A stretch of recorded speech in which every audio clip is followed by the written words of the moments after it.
शीतगृह नसल्यानं नाशवंत शेतमालाचं मोठ्या प्रमाणावर नुकसान होतं। सांगली जिल्ह्यातल्या युवराज जाधव गेल्या 2 वर्षांपासून सौर ऊर्जेवर चालणाऱ्या शीतगृहाचा वापर करतायत। त्याचा त्यांना चांगला फायदा होतोय।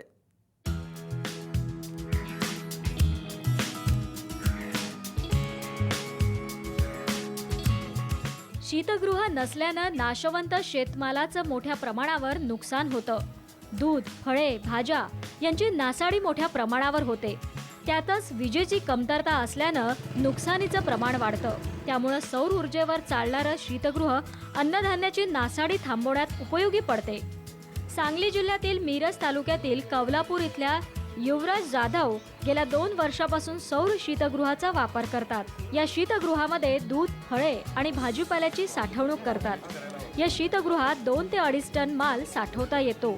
तसंच ढगाळ वातावरण असेल तेव्हा विजेचा वापर करता येतो।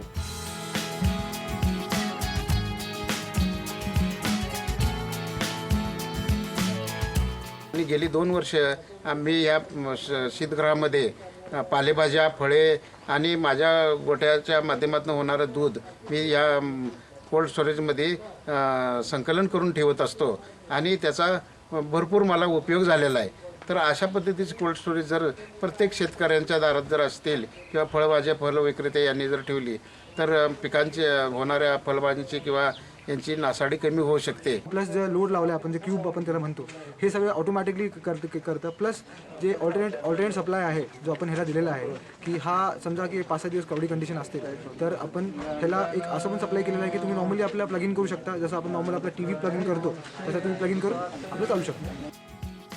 या सौर शीतगृहाची किंमत जवळपास 9 लाख रुपये आहे।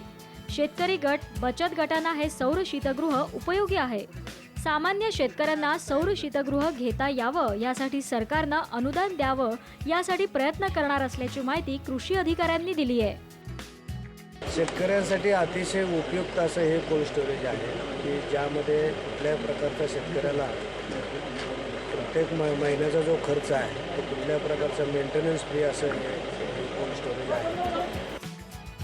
शेतमालाच्या भावात चढ उतार होत आहेत। शेतकरी गटांनी एकत्र येऊन सौर ऊर्जेवर शीतगृह उभारल्यास त्यांना आर्थिक नुकसान टाळणं शक्य होईल। विजय पाटील सह ब्युरो रिपोर्ट साम टीव्ही सांगली।